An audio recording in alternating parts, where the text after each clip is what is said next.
Coba teman-teman buka surat ke-8, surat Al-Anfal. Kita tilawah beberapa ayat pertama. Kita lihat nih logika Allah ketika kayak bentrok dengan logika hambanya. Yaitu surat Al-Anfal ayat 5.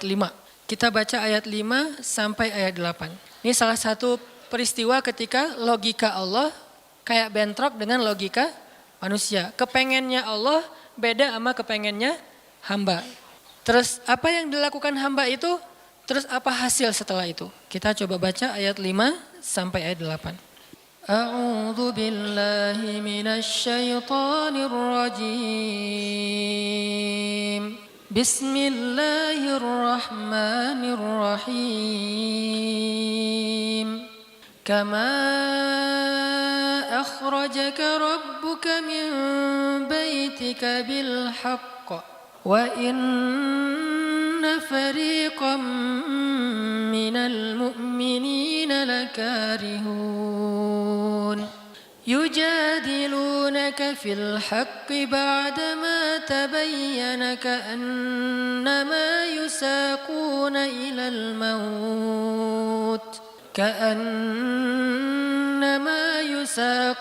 إلى الموت وهم ينظرون وإذ يعدكم الله إحدى الطائفتين أنها لكم وتودون أن غير ذات الشوكة تكون لكم ويريد الله أن يحق الحق بكلماته ويقطع دابر الكافرين ليحق الحق ويبطل الباطل ولو كره المجرمون.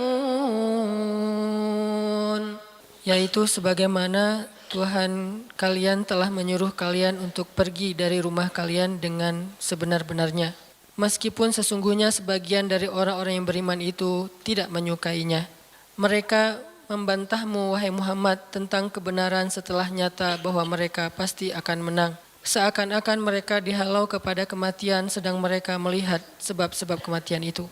Dan ingatlah ketika Allah menjanjikan kepada kalian bahwa salah satu dari dua golongan yang kalian hadapi adalah untuk kalian, sedangkan kalian menginginkan golongan yang tidak memiliki senjatalah untuk kalian. Tetapi Allah hendak membenarkan yang benar dengan ayat-ayatnya dan memusnahkan orang-orang yang menentang sampai ke akar-akarnya, agar Allah memperkuat yang hak itu Islam dan menghilangkan yang batil atau kemusyrikan, walaupun orang-orang yang berdosa itu tidak menyukainya. Shadaqallahul azim. Ngerti teman-teman? Agak kurang jelas ya. Kenapa kurang jelas? Karena kita mungkin sebagian belum membaca kisah yang ada di dalam ayat ini. Salah satu tips paling gampang kalau kita pengen ngerti ayat Al-Quran, baca dulu sejarah yang berkaitan dengan ayat itu. Kalau dalam ilmu tafsir itu disebut dengan asbabun nuzul, peristiwa-peristiwa yang menyebabkan turunnya ayat tersebut.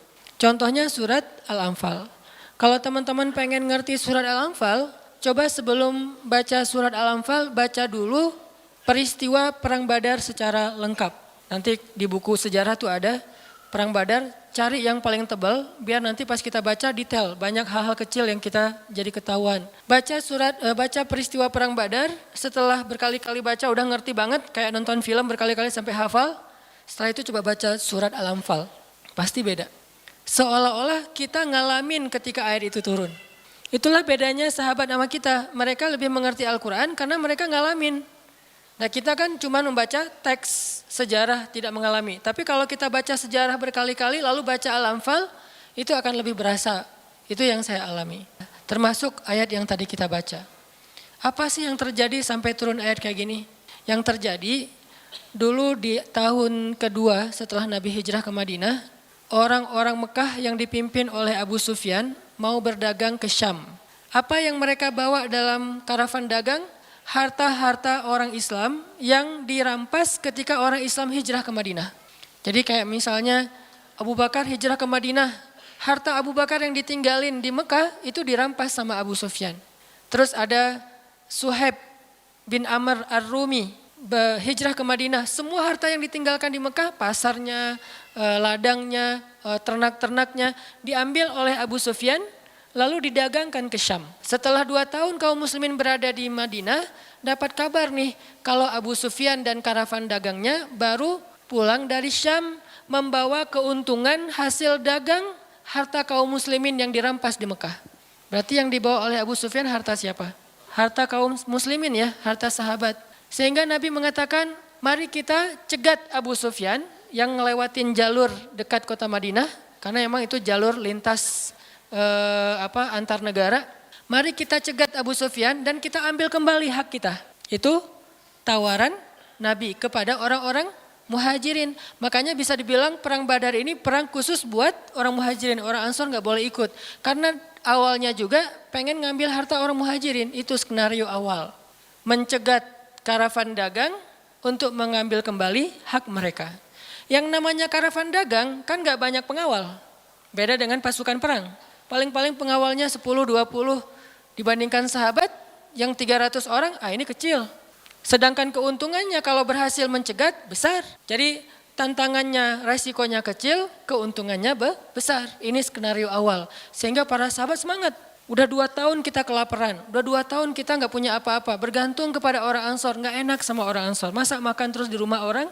Nah sekarang kebetulan harta kita lewat nih. Ya udah kita rampas lagi. Itu skenario awal. Udah siap-siap nih. Udah siap-siap mau berangkat jalan. Tengah jalan Abu Sufyan dapat berita, kan pakai mata-mata gitu, dapat berita bahwa kaum muslimin mau mencegat, akhirnya Abu Sufyan langsung nelpon Abu Jahal. Kita mau dicegat nih, coba kamu kirim pasukan untuk melindungi karavan dagang. Soalnya harta yang kami bawa juga ada hak kamu di situ, jadi diiming-imingi. Abu Jahal pun kemudian mengumpulkan orang-orang Mekah sebanyak kurang lebih 1.000 orang untuk mengawal karavan dagangnya Abu Sufyan. Langsung melesat, satu pasukan bergerak cepat sehingga sekarang ada 2 target. Satu karavan dagang, satu lagi pasukan militer yang jumlahnya 1.000 orang. 3 kali lipat lebih banyak dari kaum muslimin. Tiba-tiba turun ayat kepada Nabi. Terus Nabi mengatakan kepada para sahabat, wahai para sahabat, sekarang kita punya 2 pilihan. Mau tetap mencegat Abu Sufyan atau kita sekarang malah beralih ke Abu Jahal dengan pasukannya. Sok pilih yang mana kalian. Kaum muslimin sebagian besar memilih tetap seperti rencana awal mencegat karavan dagang. Jangan mencegat pasukan. Ngapain kita capek-capek perang sama Abu Jahal, untungnya nggak ada. Terus pasukannya lebih banyak, resikonya lebih besar. Dan mereka terlatih, kita sipil yang dipersenjatai seadanya. Mending kita tetap kepada Abu Sufyan, untungnya besar, resikonya kecil, dan sama-sama sipil.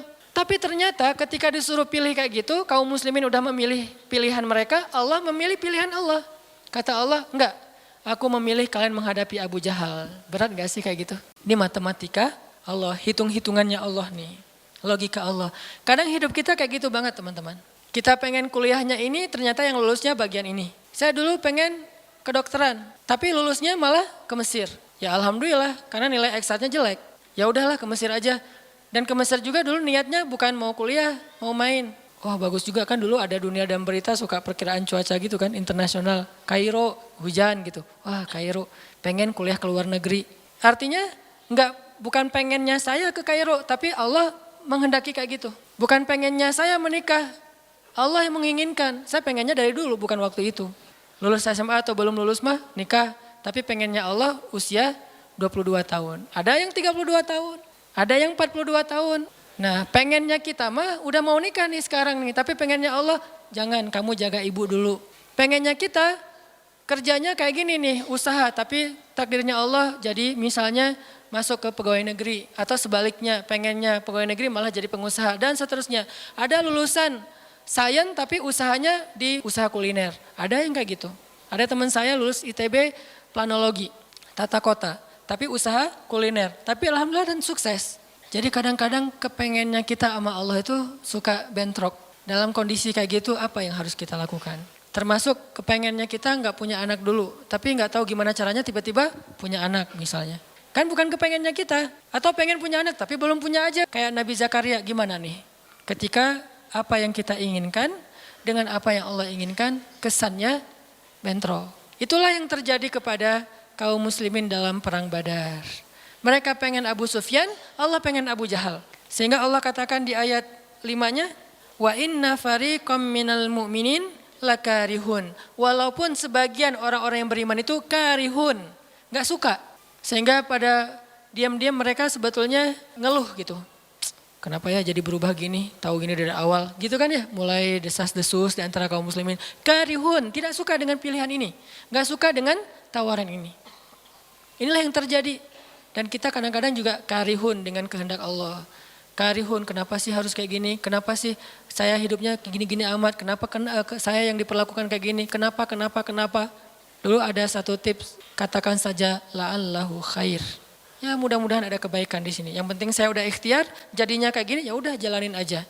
Saya udah ikhtiar, jadinya sama dia, ya udah jalanin aja. Mudah-mudahan la'allahu khair. Nah ini kita coba nanti lanjutkan lagi kisah Perang Badar. Terus kita coba lihat hubungannya dengan hidup kita tuh kayak gimana. Mudah-mudahan kita bisa tahu apa yang harus kita lakukan kalau keinginan kita dan keinginan Allah kadang-kadang seperti bentrok.